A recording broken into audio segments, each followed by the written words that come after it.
An old man is fishing by the river. But something is strange. The fishing hook isn't curved. It's a straight needle. No bait either. And the fishing line is not in the water, but dangling 3 feet above it. A passing woodcutter asked, "Old man, you'll never catch a single fish in your life doing that." The old man answered without turning his head, "I'm not fishing for fish. I'm fishing for kings and generals." Quote, the ravings of a crazy old man. But what this old man reeled in was an 800-year dynasty. About 100 years ago, on the banks of the Wei River in western China, there was an old man who sat in the same spot every day, fishing. His name was Lu Sheng. His courtesy name, Zia. The man who would later be known as Jiang Taigong. Quote, his life had been a disaster. He ran a butcher shop when he was young, but failed. He tried running a tavern, but that went under too. His wife left him, and he couldn't find his place anywhere in the world. And yet, at the age of 80, this man sat by the river fishing. And not just fishing, in a way that could never possibly catch a fish. The villagers whispered among themselves, that old man has finally lost his mind, failed at everything his whole life, and now even his fishing is a disaster. Quote, but Jiang Taigong couldn't have cared less. Every day from dawn to dusk, he sat with his straight needle dangling 3 feet above the water. Even in rain, even in wind, even under the blazing midsummer sun, even in the blizzards of winter, he did not move. No matter how much people ridiculed him, his gaze never wavered. As if reading the currents of the world itself, he looked at the river, but his eyes were fixed on something far beyond it. In his 80 years of life, what he had accumulated was a record of failures. But within those failures, he had sharpened something: the art of governing a nation, the art of commanding armies, the art of reading hearts.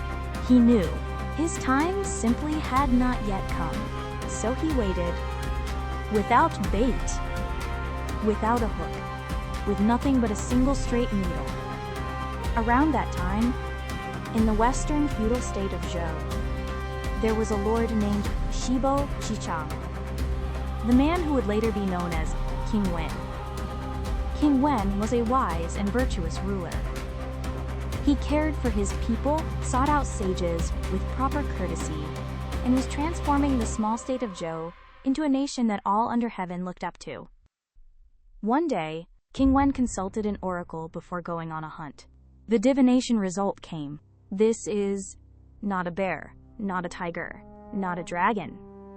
The diviner interpreted it: you will gain a teacher worthy of a hegemon. On this hunt, you will encounter not a beast, but a person who will help you command all under heaven. Quote, King Wen drove his chariot to the banks of the Wei River. And there he saw the old man, shabbily dressed, with a full head of white hair, a straight needle with no bait, his fishing line dangling above the water, sitting quietly. King Wen stepped down from his chariot and walked over himself. He asked respectfully, "Venerable sir, do you enjoy fishing?" Quote, Jiang Taigong raised his head and looked at King Wen. His gaze was deeper than the river itself. "I do not enjoy fishing. There are 3 kinds of fishing in this world. You can fish with wealth, fish with fame, or fish with the way. A fish bites because it craves the bait, but a man is hooked because he craves reward. The principle of fishing is the principle of ruling the world." Startled, King Wen straightened his posture. "Would you tell me more?" Quote, Jiang Taigong spoke calmly about the state of the world, about the tyranny of King Zhou of Shang, about the suffering of the people, and about where the mandate of heaven was heading. With every word, King Wen's eyes grew wider. "Ah, my ancestor, the Grand Duke, once said that a sage would come to Zhou. and Zhou would finally prosper. Is the one the Grand Duke longed for? You, venerable sir?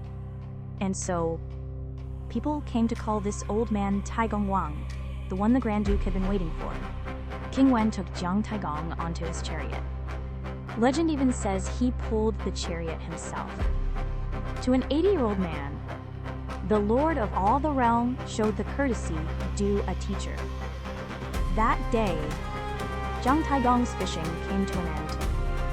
The straight needle had finally served its purpose. When Jiang Taigong entered the state of Zhou, the world was in darkness. King Zhou of Shang, the last king of the Yin dynasty. Brilliant at first, but consumed by Daji, he became a tyrant. He made a lake of wine, hung meat from trees to create a forest, and had naked men and women frolic among them, the infamous wine pool and meat forest. Quote, when the loyal minister Bigon dared to advise him, he cut out his heart to see it. When the loyal minister Yi spoke out, he had his legs chopped off.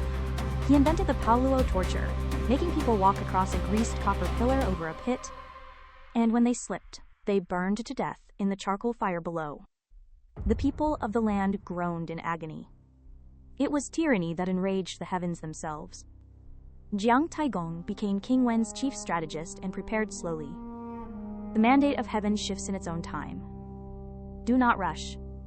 Quote, however, King Wen passed away before he could accomplish the great mission. His son, GFA, later known as King Wu, succeeded him. King Wu honored Jiang Taigong as his father's teacher and his own grand tutor. Has the time come? It has. Quote, 1046 BC, King Wu finally raised his army. The Battle of Miye, as history records it. Zhu's forces, 45,000. Shang's forces, 700,000. By the numbers alone, the outcome seemed decided. But Jiang Taigong smiled. An army's strength lies not in numbers. It lies in the hearts of the people. And he was right. Shang's 700,000 soldiers, the moment they took the field, turned their spears toward King Zhao. An army of the people would never fight for a tyrant. In the investiture of the gods, this war is portrayed as a battle of the gods themselves.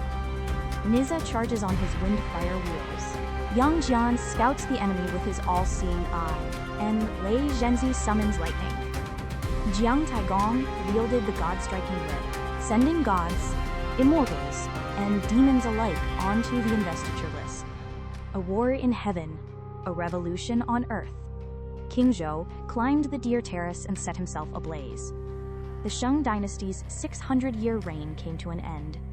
King Wu unified all under heaven, and the Zhou dynasty was established, from 1046 BC to 256 BC, an astonishing 800 years, the longest-lasting dynasty in all of Chinese history.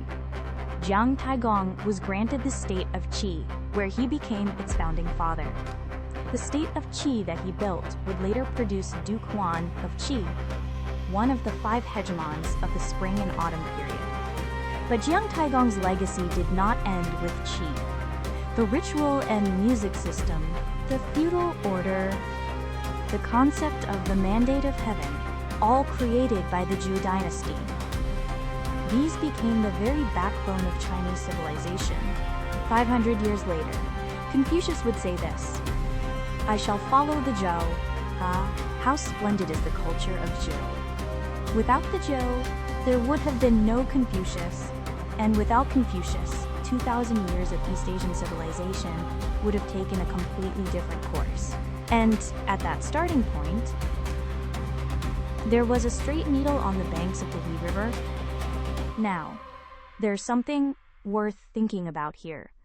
Was Jiang Taigong really just a crazy old man? No. He was calculating. The straight needle was a message. I do not compromise with the ways of the world. The absence of bait was also a message. I do not lure people with profit. The fishing line hanging 3 feet above the water was also a message. I do not lower myself. Only those who truly recognize me will find me. His 80 years of failure were not meaningless. They were times spent accumulating the wisdom to govern the world. At the butcher shop, he learned how to read people. At the tavern, he observed the currents of society. In his wanderings, he learned the lay of the land firsthand. And when the moment came, a single encounter changed everything. Starting at 80, he designed the course of a nation well past the age of 100. The world mocked him for being too late, but what he caught was not a fish. It was an 800-year dynasty and the very direction of East Asian civilization. The same is true today. Just because the world doesn't recognize you, doesn't mean you have no value. Your time simply hasn't come yet. So, like Jiang Taigong, cast your straight needle. Don't compromise. Sharpen your path and stay the course. The King Wen, who will recognize you, will surely come. And when the moment came, a single encounter changed everything. Starting at 80, he designed the course of a nation well past the age of 100. The world mocked him for being too late, but what he caught was not a fish. It was an 800-year dynasty and the very direction of East Asian civilization. The same is true today. Just because the world doesn't recognize you, doesn't mean you have no value.